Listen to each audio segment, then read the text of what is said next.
Healthcare Club. Before we begin, please use the chat function to type in your full name so we can get a quick roll call from the group. We know it's going to be a big crew tonight, but we wanted to make sure that we captured everyone involved this evening, so thanks in advance for your help. Also, we'll be sending out a survey after tonight's program, so if you would please complete the webinar evaluation, we'd love to hear your thoughts and takeaways from the conversation. On behalf of the EVC and Healthcare Club leadership teams, I'd like to thank all of you for the incredible enthusiasm and support you've shown in anticipation of tonight's event. I think John York, who is the president of the Healthcare Club, for those of you who don't know, said a little earlier that we ended up with 79 RSVPs for this evening, which is far more than we could have ever asked or imagined when we started planning this event. So thanks again for joining us this evening. Before Dr. ECKMAN begins his presentation, I'd like to introduce Phil Powell, Faculty Chair of the KELLEY Direct Program, who is generous enough to join us this evening to moderate our time. Throughout the evening, if you have any questions, please submit them using the chat function, and Phil will do his best to relay them to Dr. ECKMAN during one of the scheduled breaks. With no further ado, I'll hand things off to Phil to get us started. Thanks, Sean. I'm Phil. I'm sure I've met a lot of you through our KELLEY Connect Weeks or a lot of our events here on campus. But I just want to thank both of the clubs for hosting this event. I want to thank Dr. ECKMAN for his gracious time. In our MBA and MS programs, we're definitely working hard to increase our sense of student community, to multiply these types of events. And I'm just happy to be a part of it. And I think it's a privilege to see what kind of wisdom Dr. ECKMAN will give us tonight, and also be a part of things. But for everybody who's attending, thank you very much. This is the beginning of again, another push to try to bring to you more real-world examples and insights that you can add to your learning in the virtual classroom. So I'm glad to be moderator. I'm going to kick it over to John York, who's been influential in this event, who will introduce Dr. ECKMAN. John? Good evening, everyone. This is John York, and again, thank you for all taking time this evening for this webinar. I have the privilege to introduce Frank ECKMAN, who is Managing Director at Woodside Capital Partners. And a little story about Dr. ECKMAN is I took a course this past spring up in San Francisco on venture capital and life sciences. It was Saturday mornings, 9 a.m. in the morning. I live 3 hours south of San Francisco, so I got up at 4:30 every single Saturday for this course. And for 5 Saturdays in a row, we went for a 3-hour course with Dr. ECKMAN, and it was just fantastic. We could have gone all day, and we were not exhausted. I learned a lot about venture capital, especially in the life sciences business, and we had, I think, most spectacular final exam. Basically, we were asked to put together a pitch on a business, and I actually had the opportunity of being able to work with a president of a startup company to pitch. So that's our final exam, and that's how practical the course is. I made the recommendation to the EVC Club that this would be real-world, practical insight from someone who has been on both sides of the coin. First and foremost is Dr. ECKMAN is a entrepreneur. He's launched 3 biotech startups. He's headed a discovery group in a major pharmaceutical company, which was Park Davis, which is now part of Pfizer. He has co-founded and is the chief scientific officer of Sentient Consulting. And he acted during that time as president and acting CEO of 2 biotech businesses. And over the last 12 years, he has counseled, he's worked, evaluated a number of different venture capital opportunities. So this is it really, as we say, his wheelhouse, his specialty. He brings a medical degree from the University of Ghent and a PhD from UC Berkeley, specializing in neurosciences. So he is a Cal, for those folks who are at Stanford, he's a Cal fan, and he was a Fulbright scholar there. In addition, he is a Renaissance person. He's a triathlete. He has run the Boston Marathon 3 times, And last but not least, he is a trainer for the U.S. Cycling. So without any further ado, I want to introduce Dr. EECKMAN. Hi, everybody. I hope this is coming through clearly now. My name is Frank EECKMAN. I thank everybody for the invitation and for the generous introduction. I hope I can live up to all your high expectations.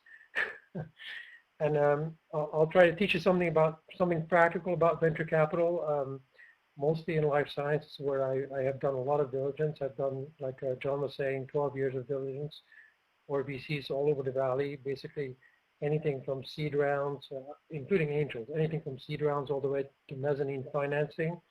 And I've seen lots and lots of companies. I've looked at lots of business plans, PowerPoint presentations, commented on them, got into people's heads, and then finally ended up as an investment banker with Woodside Capital. So I think I know something about this field, but we'll see how it goes. So let's start. How do you start a startup? And before we begin, what I really want to do is give you some background, because I think that most people, the type of startup I want to talk about is a startup that needs VC funding or needs angel funding. And so, contrary to what some of you may think, that's actually a very, very small subset of all the startup businesses, of all the funded businesses. Actually, less than 1% of the businesses that are started in this country and around the world are funded by venture capital. And less than 3% of them get angel funding.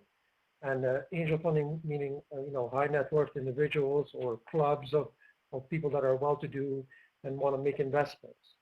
Most businesses, that are not in that 3%, are funded by debt. That's actually the most common way to fund a business. Is people take out a loan, put their house up as collateral, max out their credit cards. Most businesses are started with debt. But the type of businesses I want to talk about today really can't make it with just debt. They need substantial amounts of money to get there, and so they are venture funded. Of course, the big source of funding of a first startup is what we call sweat equity, which means you work for no pay. But before we start, I just want to tell you something that that venture funding does not necessarily equal success. I mean, you could build a very big business, a very successful business, without ever needing venture funding. And there are actually many business formulas that are not very well suited for VCs. And then on the other hand, which you sometimes hear from entrepreneurs, there really are no brownie points for not using VCs. So it's not like you should think, well, I was able to do it without a VC. That's, some businesses, that's just the way it goes. You don't need a VC. But if you do need a VC, you're better off talking to one and better off getting the money. So we'll look a little bit at the investment per sector, venture capital investment in 2011. You can see that the big sectors for venture capital are software, biotechnology, industry, medical devices, and then various forms of IT, media and entertainment, semiconductors, and electronics. Those basically are the types of businesses that venture capital invests in. And that's where the majority of it goes. So so most of it actually really goes into what we call high tech, which is software and all these other services. And then biotechnology and medical devices kind of make up the healthcare sector, which is a little smaller, but has been growing more and more consistently. And right now, with the aging population, there's probably more and more investment in the healthcare industry.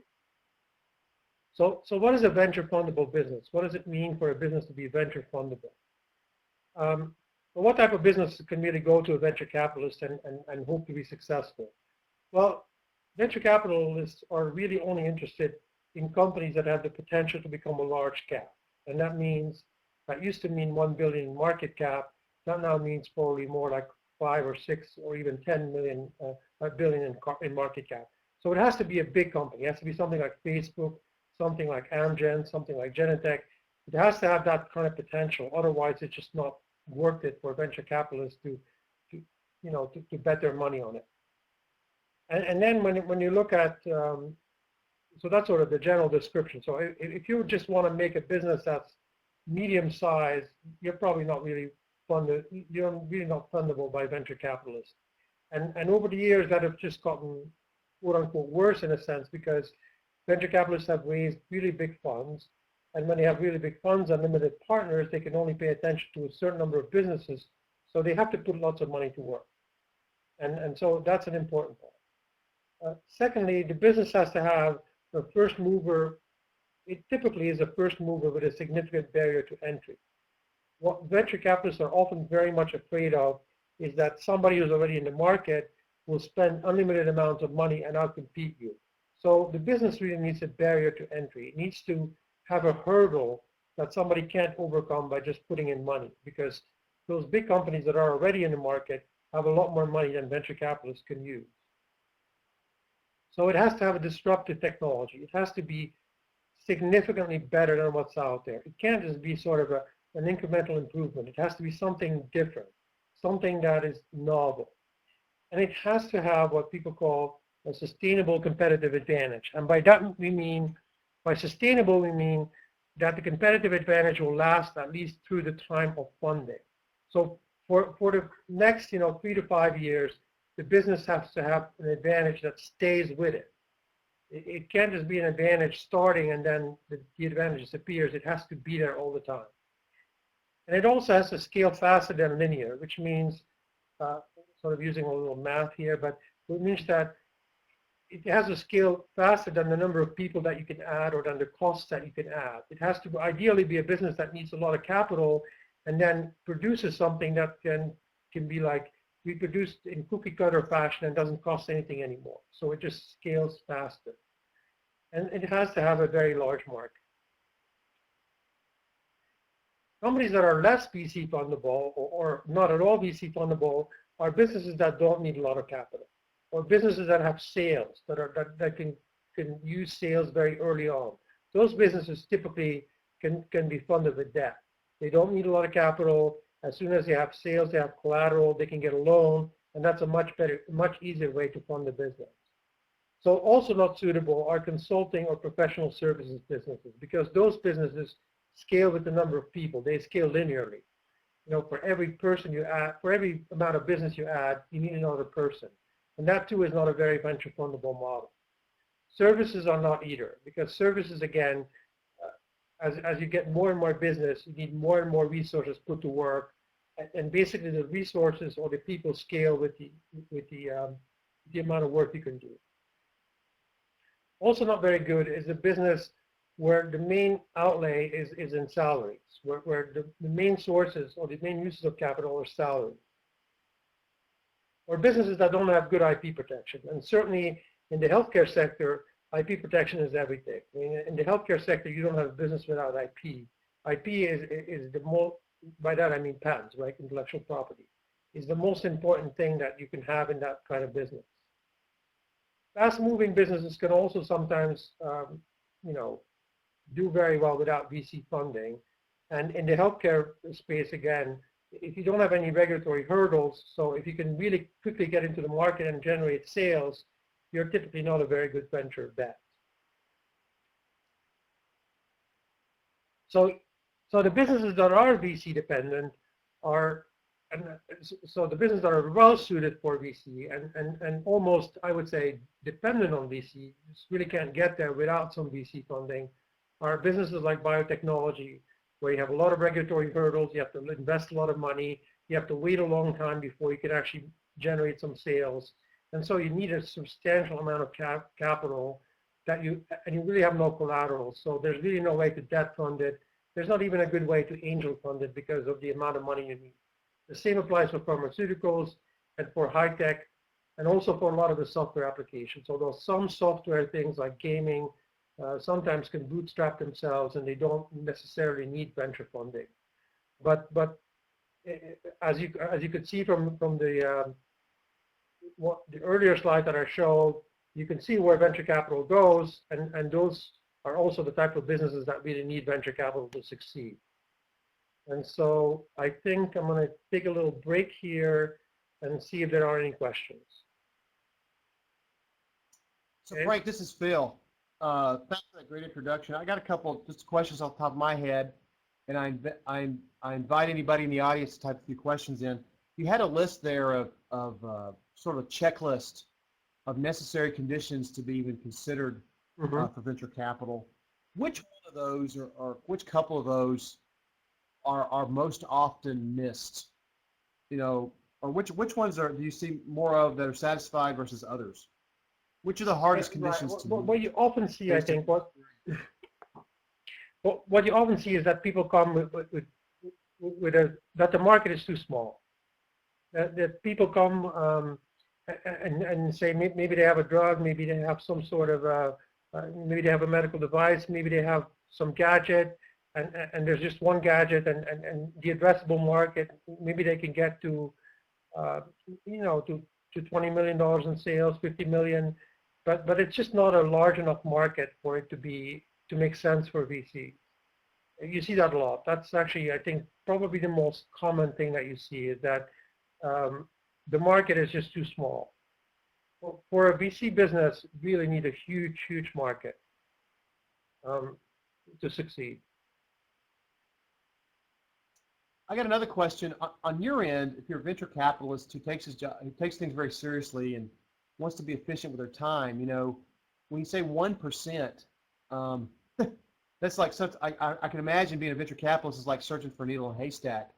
What are some ways that you, or your team, vets things or you filters things so that you're not wasting so much money, so that you're adequately allocating your time on the things or the possible plays that count? You only have so much time, and you got all this coming at you. When you have all things coming at you, what are some? How do you filter? Right, that's why, I mean, John will tell you, and that's why I think the important thing to do, the important thing that people have to learn when they have a business is to pitch it. They have to learn to pitch it correctly, and they have to learn to attract attention from venture capital, and that's really the most important thing. What you often see is that people think they can just send a letter and a business plan, which I've always argued are really very poor ways to raise money. I mean, I certainly, and John will know this, I certainly recommend that people write a business plan, and we'll talk about this, but a business plan is especially early on, not the type of thing that a VC wants to spend a lot of time on. VCs don't really want to read big, business plans, which are at this point, all very tentative, and I know, all very speculative anyway. So it usually what we want is we want a good pitch that generates our interest. Somebody concisely in 5 minutes telling us why this is such a great opportunity and what they're going to try to solve, where the pain is, and how they're going to solve it. And that's really how we get interested and how we then ask for more information. Diving a little bit more deeply into that. Is it just brevity and good communication skills? Is it basic stuff that catches your attention? Yeah. What are some of the best practices in terms of efficiently catching your attention? Right. I actually spend a lot of time on pitching, and I found typically in my class at Berkeley, I use a video that I found on the internet. I forget from what group it's from, but it basically talks about the elevator pitch and what should be part of the pitch. And the real important thing is to lay out three things. Is to lay out for people where the pain is, and we really talk about a pain. We really want to solve something that needs to be solved, where people feel that they need to have it. It can't be sort of nice to have. They need to have it, and then you need to tell people how you can solve that pain, how you can actually take it away, and you got to do this in a fashion that is concise and easily understandable, and something that is also kind of makes you feel like, yes, there's an opportunity here to make a ton of money. There's an opportunity here to be part of something big. And so pitching effectively is really the key thing here to get people's attention. Well, I think that sets us up nice to go into the next portion here, Frank. Okay. Then we will move on. So now we're actually going to, so now that I've laid it out, we're going to go to something some very practical steps you take when you start a business. And so I got this picture of the Matterhorn here. that's kind of what a business is. It's this huge thing, you know, you're going to start it. It's this huge undertaking. So how do you start it? And what people do when they have big challenges like this is they divide it up. You divide and conquer. You start, you do one thing at a time.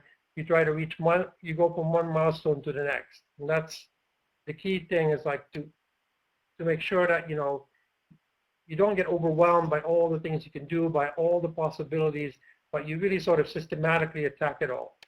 And so I would say step one is almost always, and definitely for healthcare, a little bit less so in software, although things are changing now, is to secure your intellectual property. Because without intellectual property, you simply don't have a business.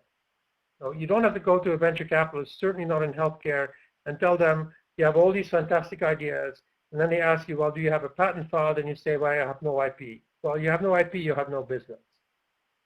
You know, it's absolutely the key, and like I said, it's maybe a little bit less important in things like software, where you know, sometimes people have trade secrets, or they try to be first to market, or they try to move fast. But even that, we can see, even today, you can see the IP becomes more and more important. The important thing about the IP is that you try to own it or try to get an exclusive license for it. And you try to make sure that it covers all your major markets. And it's an expensive thing, but it's worth it to pay for it if you can pay for it. Now, in a lot of cases, especially in healthcare, what happens is people get the work that starts the company is done at the university, and the university has the IP. So in that case, what you have to do is you have to license it out, and you have to make sure you have an exclusive license for it. And or sometimes another good way to start in the healthcare is to start out from a big pharma and take something that they don't want and get the IP that way. But I would say it's a bit of a catch-22, but if you can pay for it, pay for it. Or be very careful what you trade for your IP, because it can come back and bite you later. And then we move on. Once you got this, once you got your plan, once you got your IP secured, once you have your great idea, you have to remember that the clock starts ticking. This is one of the most important things about a startup. A startup is like, I think many analogies have been used. It's kind of like a boat that's on fire in an ocean full of sharks, and you've all got to get to shore. You got to get to shore before you get eaten. It's a very important thing that you always remember that the clock is there. People say, well, I can hang out. You can't. All ideas only have a limited time span in which they can be commercialized. And once you have this idea, you have to remember other people will have the same idea somewhere, and you've got to be on the clock. So I would say step 1A then is to start a business plan. You don't do a business plan to, you know, the business plan is not there to raise funding. It's not something you work on or you pay somebody to do and then send it out to a venture capitalist because they won't read it. But you do want to do it because you want to put down your ideas on paper. You want to make sure that you have that you have absolute clarity, that you can answer the questions like, how are you going to make money? How much money can you make? You know, if all things go well. How long will it take until you start making money? Because that will tell you how much capital you need. And how long will it take you till you break even? So those are the important questions you want to answer. You want to answer things like, is there a market for it? How big will that market be? How much of it can I grab? Who are my competitors? All of that stuff is better done when you write it down. And that's what a business plan is. It's something you start and you continue to work on. And all through your business, you basically work on your business plan. And it's more for yourself and your co-founders than it is for anybody else, really. I mean, at some point when you go public, you will need it. But for initial fundraising, it's not really the right thing. But it is a very good thing to have for yourself. The second thing you want to do is almost from the get-go, you got to start leveraging your friends, because at the very beginning, there is very little money, and really all of it, most of it is sweat equity. So you've got to use your connections. You've got to ask for help. You got to get as many people, you know, together as you can possibly can that have the same ideas, and you got to all roll up your sleeves and start working. And if you're the founder, you got to be careful what you give in return. Got to be careful about the deals you do at the beginning, because if you muddy it up, it's going to make it very hard to get it funded later on. Should we have a little break here before we go to the money? A couple of questions here, Yes. Frank. Curious on the IP. So it's fun. We've got a consulting project, a big high-profile consulting project with some of the club members are doing, and it's with a biotech company. They've got some IP in the life sciences area, and they mentioned that they want to follow a Coca-Cola strategy. Now we first tried to figure out what that meant, but that meant that they were going to be very, Coca-Cola, when they go into a market, they don't partner, they don't license. The company goes in and they build a distribution network, but they want to retain they want to keep their IP insulated at multiple layers so that nobody raids it. Right. You mentioned IP. What are some thoughts on how far you go? I mean, it's speed of growth versus how open you are, right? Right. The more that you license it, the more that you make these arrangements. What's some of your advice on sort of speed of growth versus openness versus being guarded on your IP internally? Okay. I think it very much depends on the business, and even in healthcare, there are very different ecosystems here. Like if you're in pharmaceuticals, you absolutely want to own the IP. You want to own it free and clear. You don't want to let anybody in. You want to protect it 7 ways from Sunday. You want to put as many walls around it as you can, because it's the only thing you have. I mean, ultimately, the thing that you have that you will either commercialize or license to a big pharma later on for them to commercialize is the IP on the molecule, and that's yours. And you don't want anybody to touch it in any way. But if you're in say, in a related business, which is like diagnostics, then it's very different, because of the way diagnostics is done. You want to actually cross-license your IP, because you generally won't own all the tests that doctors typically do. When a doctor diagnoses a disease, typically they run several tests. And so the power is in having panels of tests. And since you usually only own 1 or 2 of the tests and somebody else owns the others, you cross-license. And cross-licensing is very common in diagnostics.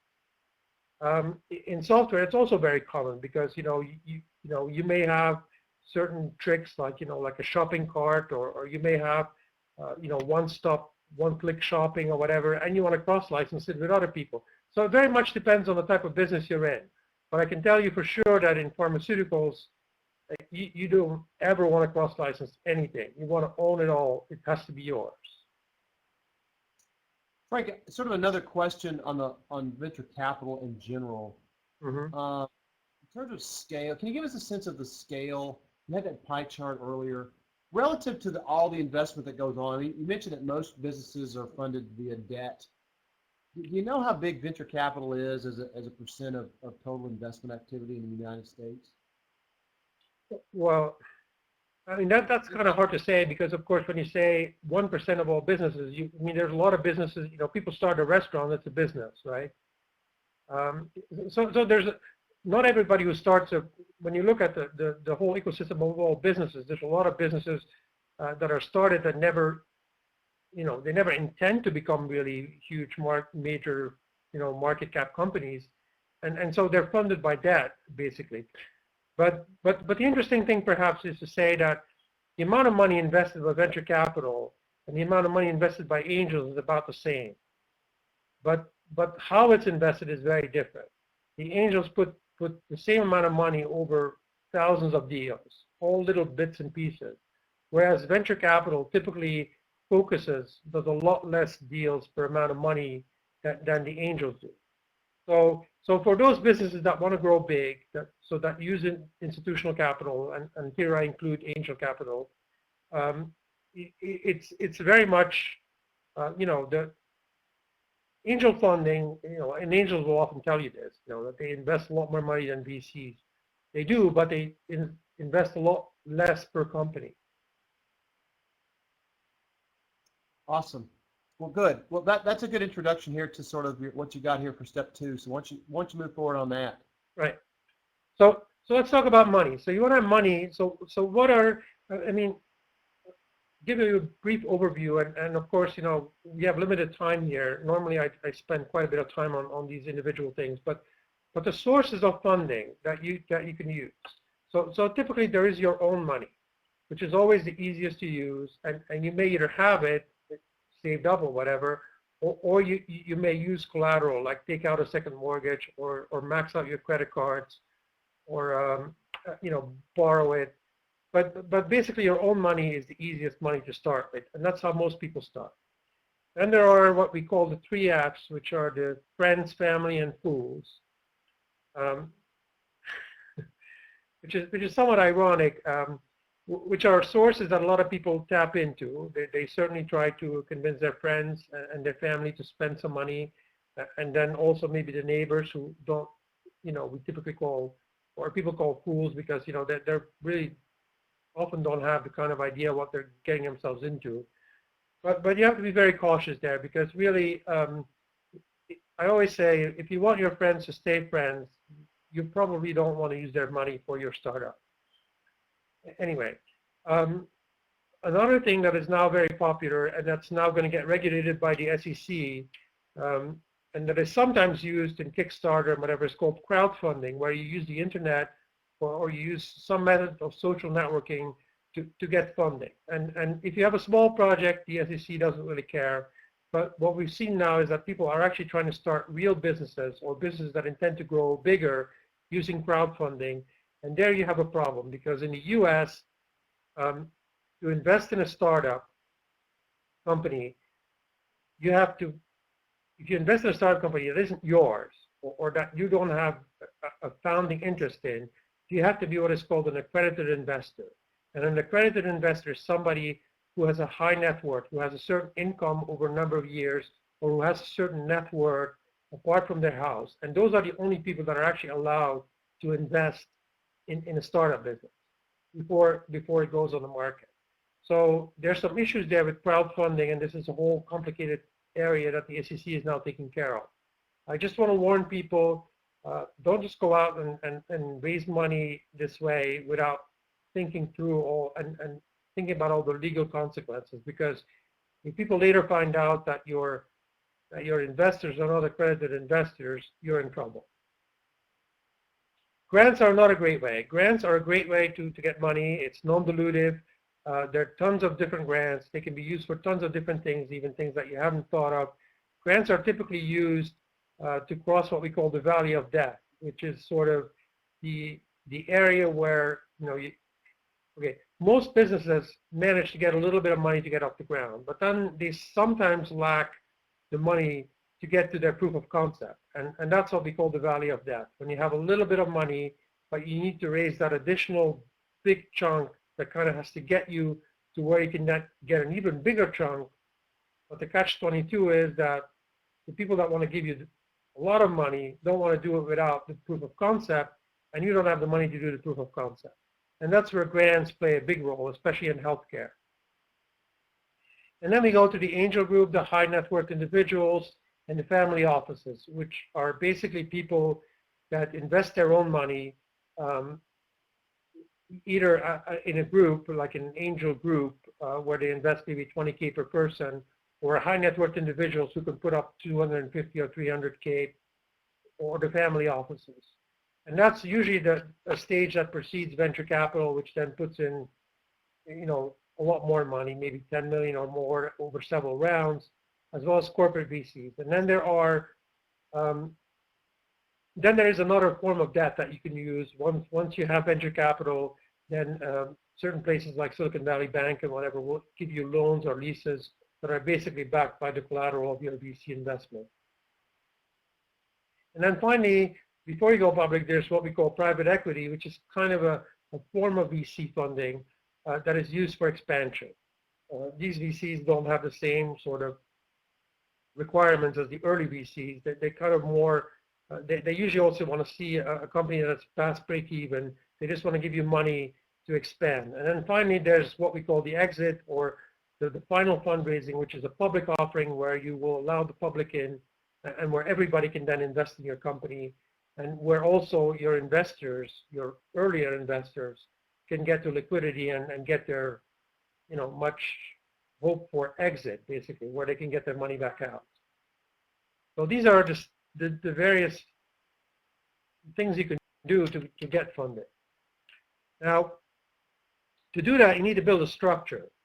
And the structure you need to build a company. And the structure you need to build basically is a legal entity that's a company.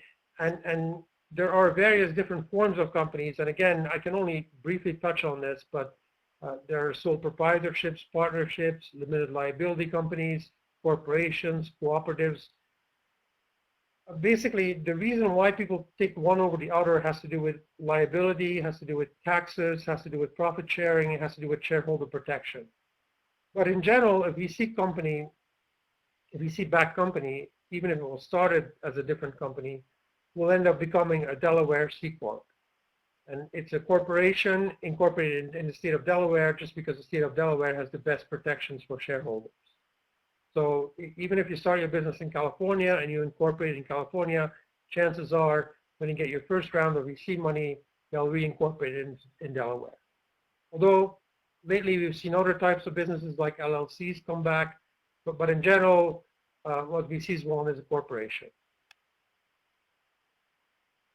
So in funding, having said all that, it's always best initially to use your own money because you can get to it easily. There's few strings attached.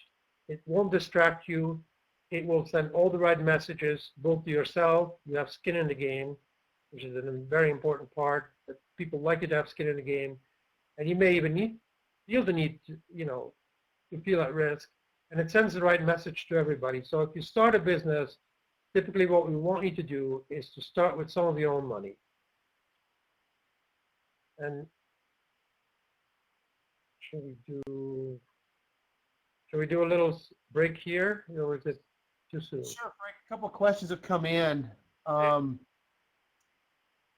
This crowdfunding is very interesting. How do they set up? I mean, if they get past the regulatory part, how do you set up equity on that? Do you know much about that? Well, there's various different ways, but I generally would recommend, and I think that there's sort of a consensus on this, that you actually don't use equity until you get to your, it depends on your intent. But if your intent is to become a major cap company, if you will need VC money down the line because you need to raise 10 or 20 or $30 million, which is something that you can't do without VCs, at least not today, then any kind of funding you do, even crowdfunding, I would say you probably want to do convertible debt. And the reason why you want to do convertible debt is then you don't have to set a price for your equity, and your initial investors won't get squeezed out when the VCs come in and set a valuation on your company. If you start selling equity right away, you have to price the equity, so you put a valuation on your company, and chances are, especially in this type of market, that your first round will be a down round, and you'll have a lot of very unhappy former friends. Frank, this issue of accredited investors. Could you explain that again? I mean, so you have to be accredited. How does that work? And does that mean, what kind of transaction cost is that for somebody who's not yet accredited? Okay. Is that done at the state level? An accredited investor is somebody who basically has, I forget the exact amount, but I think you have to make over $200,000 a year for the past 3 years, or over $300,000 together with your spouse, or you have to have $1 million in net worth, not including your house, or not including something that's mortgaged, but actual real capital. And basically, when you buy equity in the company, or when you make an investment, it's up to the company to do a check. You will sign a form saying that you are an accredited investor, so you qualify according to these criteria, which are published, and the company has the diligence, has to do the diligence. They have to make sure that you are an accredited investor, and then that's all that has to be done. Some paperwork has to be done, and it has to be stored in the company. Basically, it has to be accessible, and it basically says I'm an accredited investor, and the company has checked that I am an accredited investor. And the exceptions to that are the founders and the officers. Okay. Do you I mean, if you're wanting to invest, Mm-hmm. I guess, so you're saying the company does the vetting. Is that at the state, is that with the Secretary of State in the state, that the state's incorporated, or? Well, typically the company has to, this is part of the record keeping in the company. The company has to make sure that, when they issue equity, and yes, and so when you make a corporation and you do that in your state, and you're allowed a certain number of shares, and you start selling them, you basically have to, keep track of who your shareholders are, and these shareholders, before they can buy shares from you, they have to state that they are qualified investors, and the company has the task to actually check that that is really true. Fair enough. Well, I want to come back to the main points here. That's an interesting topic. One more question, and we'll let you go forward.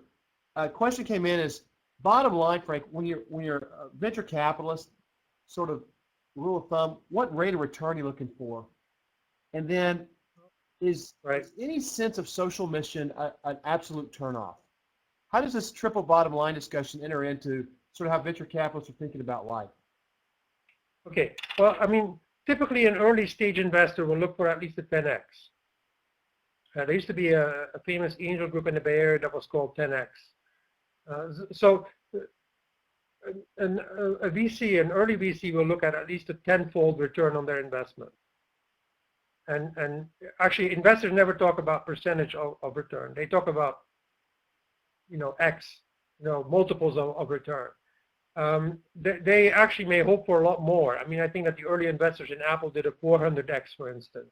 And definitely among VCs, the pecking order along VCs is determined by, and everybody knows this, about like what kind of deals you were able to do, and the higher your multiple, the higher your status is.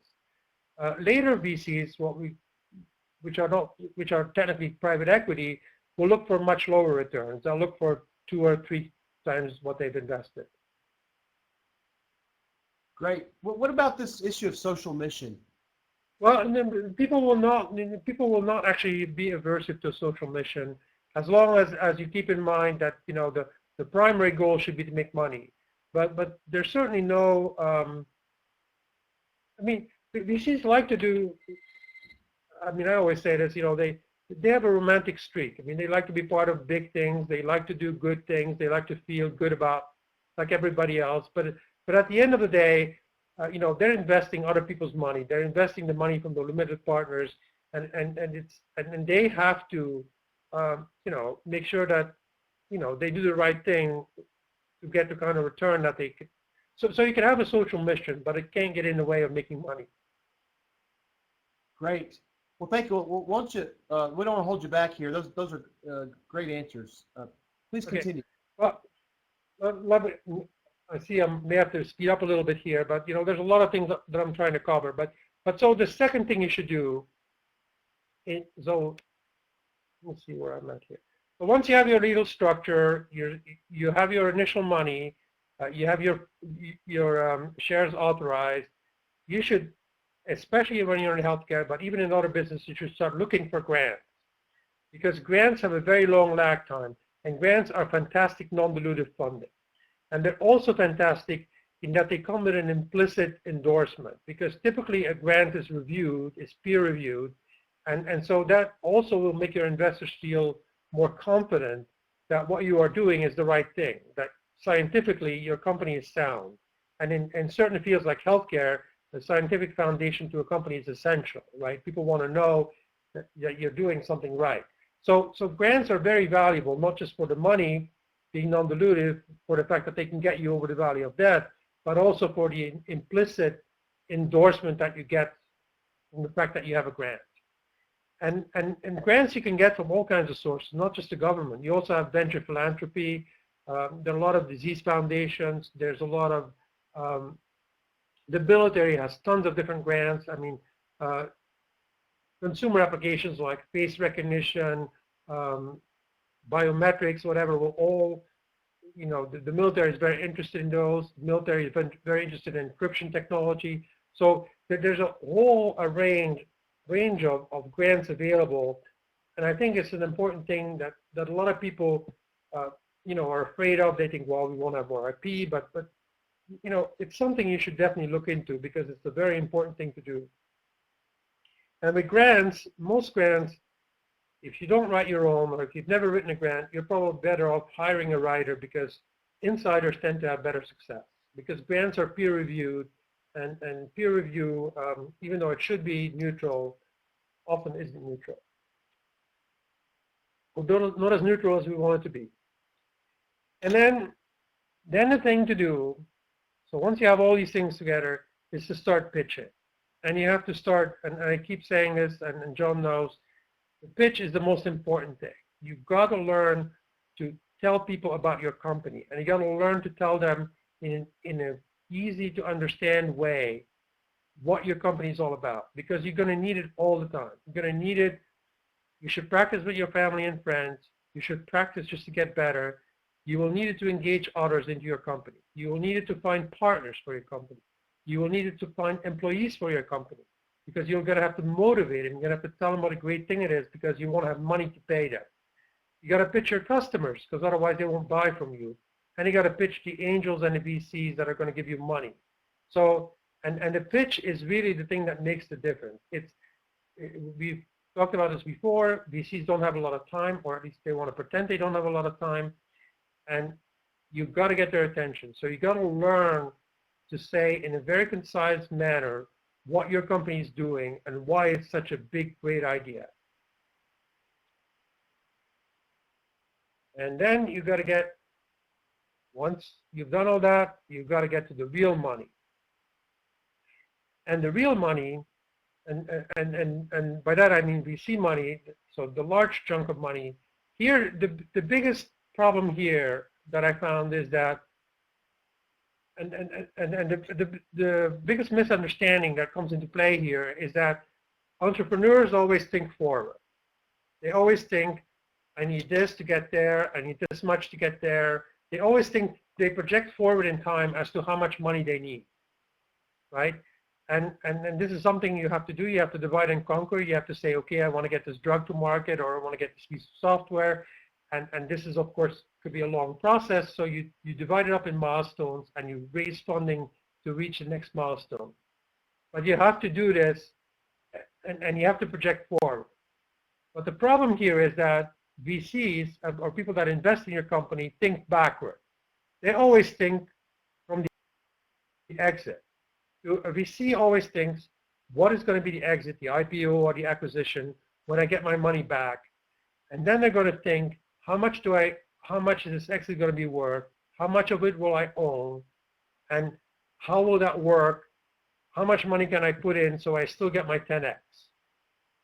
And as an entrepreneur, if you want to be a successful fundraiser, not only do you have to pitch, but you have to try to match these forward and backward projections. Because then you'll sound like a pro. You have to make it fit. You have to think forward about how much money you need to get where you want to be and not underestimate it.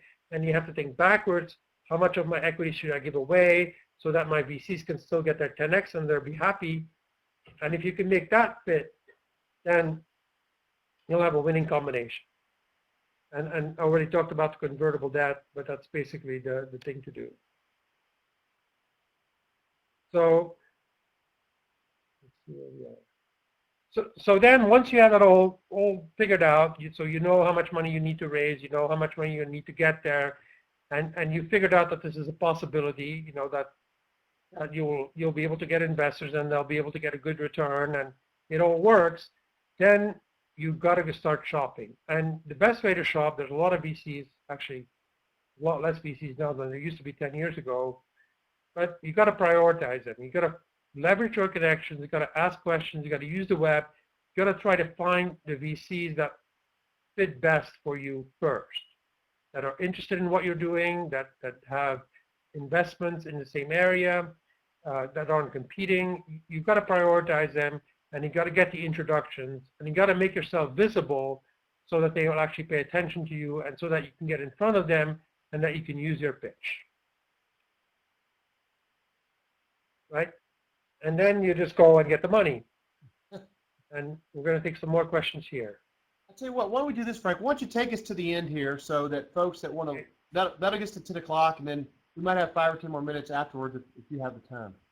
Okay, so then you go out and you get the money. Okay, the rule basically is, you raise money, and especially if your business is a lot like a pharma business where you have to make a lot of investment, and it takes several years before you're going to see any sort of sales. If that is your type of business, the more your business is like that, the more you should raise money whenever you can and as much as you can, and the less you should worry about valuation or dilution. You should only worry about growth. Every time you raise money, you're going to get diluted, but this should not be your main concern. You should just try to raise money, because the business cycles go up and down, and if you have a 5-year period in which you won't see any returns, you don't want to get stranded somewhere and not have any money and have all the markets be aversive and not be able to raise anything, because then you're going to go out of business. So when the going is good, you raise as much as you can. Now, what do you expect? I mean, basically, how does it look? So when you go to angels, and I'm just going to talk about the process a little bit. When you go to angels, basically, you find out about an angel group. They typically have a secretary. And I'm talking about angels that come together in a club, which is sort of the individuals where a bunch of individuals come together, and they all invest about 20K or so, and they basically have a club. And you submit your materials to the club, and then they'll do some sort of review. They'll invite you for, typically it's a dinner. You'll present at the dinner, and then several people will express interest, hopefully. And if they are interested in you, then they'll set up due diligence meetings. You'll get a term sheet, and you'll negotiate. And so it'll look a lot like this picture here. A lot of guys sitting around the table listening. First, you all have dinner together, and then after dinner, 2 or 3 companies will present, and then it will go from there. That's a very different process from a VC process, where the diligence happens much earlier. In a VC process, you try to get an introduction to a principal, to a partner, or to an entrepreneur in residence, who will then do diligence and visits, and who will then vet the whole thing. And if that principal or partner, if he or she is interested, will then sort of take it under their wing, and then you will meet the rest of the partnership and have to present to them, and then you will get your term sheet, hopefully. And then if they bring in other VCs, you may have to present again to the syndicate, and then finally you'll get your final term sheet. And if everything's done, they will do the legal due diligence at the very end. And so the VC presentation very much looks like this picture, where you present in a boardroom with a number of VCs, a number of experts from companies that are brought in to evaluate your presentation. And so that's basically what you do when you meet with a VC.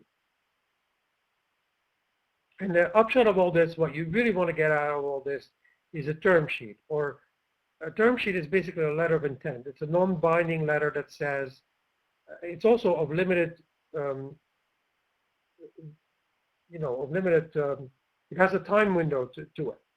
And it's a non-binding letter, but it will say, these are the conditions under which we will invest in your company. And then you could try to negotiate a little bit, but in general, this is not really the time to do a lot of negotiation. This is more of the time, because at that point, you pretty much have to go with it. You can make some changes, but you pretty much have to go with what they offer you, unless it's totally unacceptable to you. Or what you may want to do is get a lawyer friend and look at all the dangerous clauses, all the things like ratchets, and all the conditions that are attached to it, and make sure that you can weed those out to the extent possible.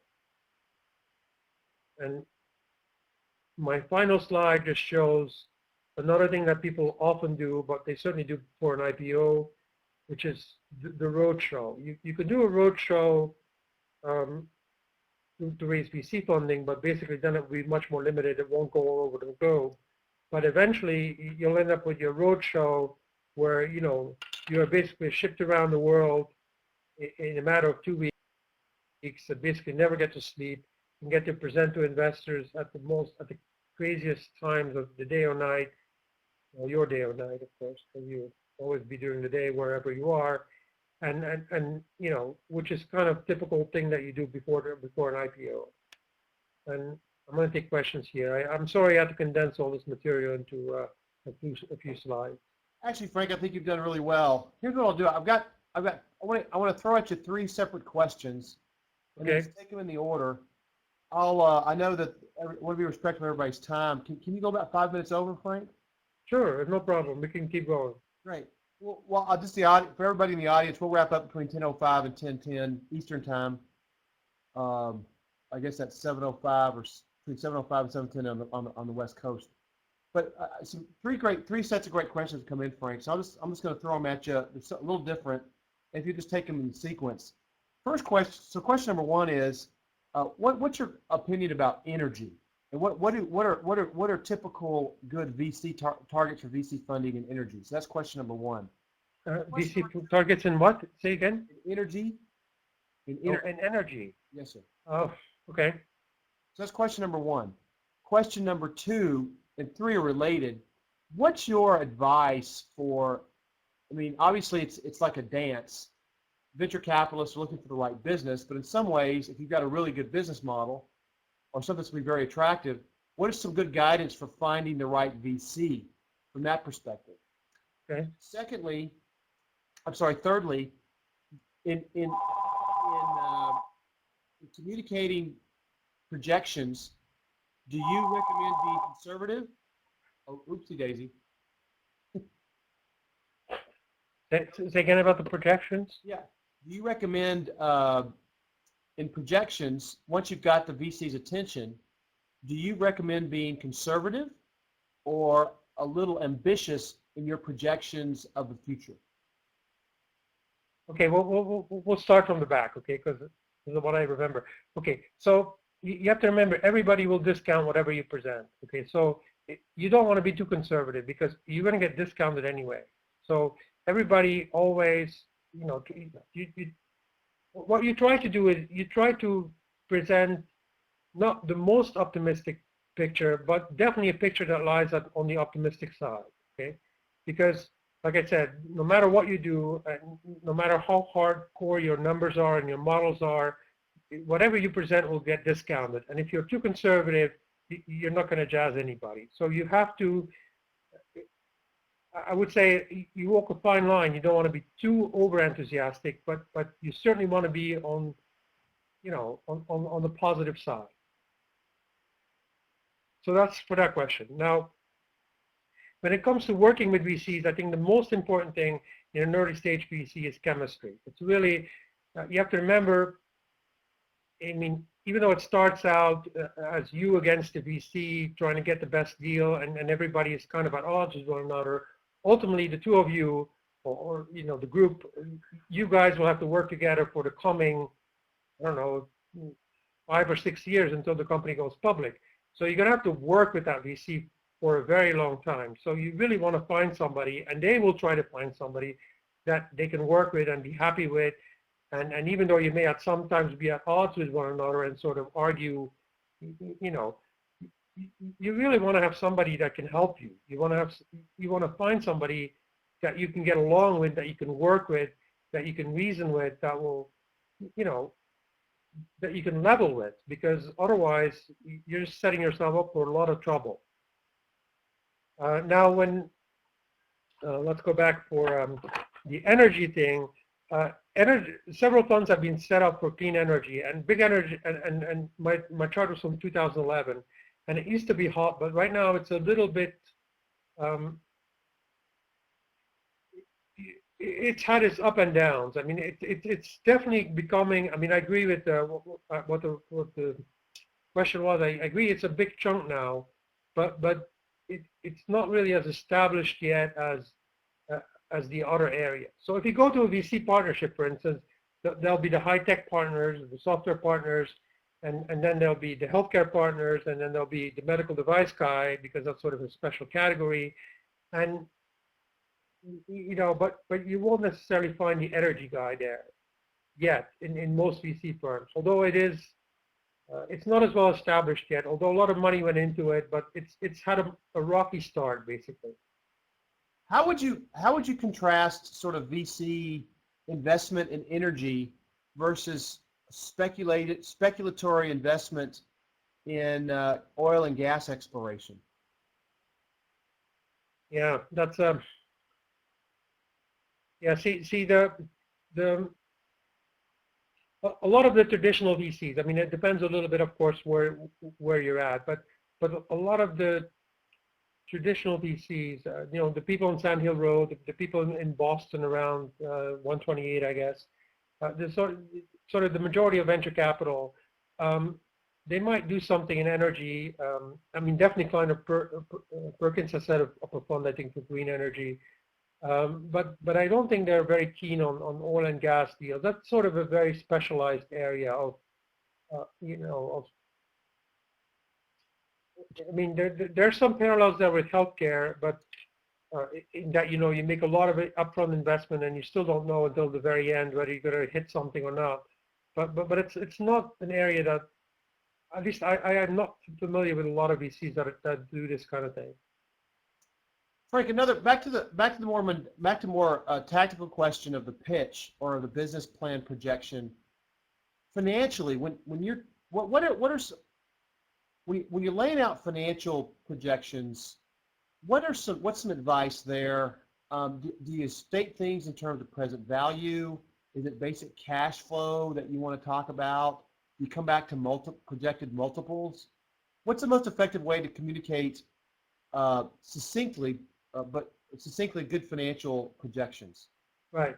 And well, let me give you an example from healthcare, where it's the most difficult. Okay, where it basically, so the way it works in healthcare basically is like, so in pharmaceuticals, for instance, you think you have a drug for a big market, say diabetes, whatever. So we're assuming, okay, the drug can become a blockbuster drug. So it's going to have $1 billion in sales or whatever, and our company is going to go public. It's going to go public over $1 billion. You know, these are our projections. Then you work out, well, how much is it going to cost me to, you know, to do all the various preclinical work, all the clinical trials and whatever, and then you kind of look and see.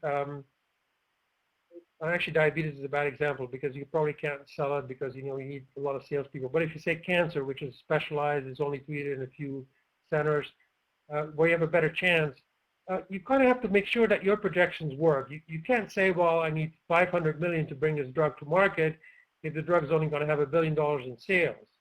I mean, this may sound obvious, but you'd be surprised at how many entrepreneurs come to VCs with those kinds of projections. You kind of have to work backwards. You kind of have to say, well, you know, maybe if you have a medical device business, you kind of say, well, it's going to get sold for 300 million maybe, if it's a really jazzy device.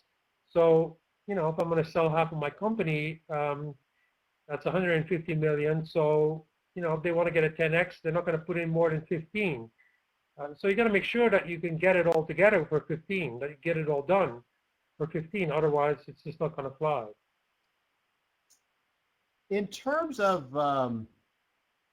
again, if your confidence is well placed and you have a very good business idea,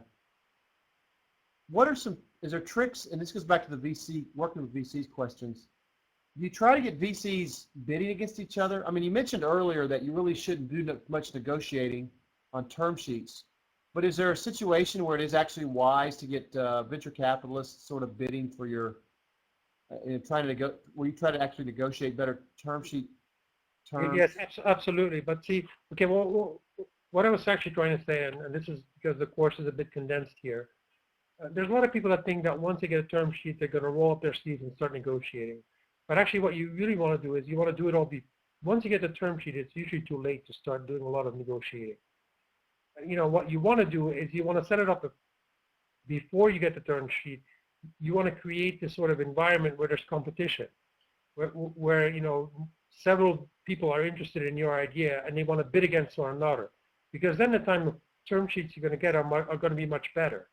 Because once you get the term sheet, you're very limited as to what you can do with it. I mean, you could walk away from it. Of course, if you have another offer, you have 3 term sheets, you can walk away from the ones you don't like, or you can call the guy back and say, well, look, you know, these terms really don't look very good. I have some alternative. But unless you can set that up, and I mean, that's one of the things we try to do as an investment bank. We try to get several syndicates bidding against one another. But if you don't have that kind of backup, you're not going to do a lot of negotiating on your term sheet. You're basically going to take it or leave it. That's basically I mean, you'll be able to remove some bad clauses, but that's about it.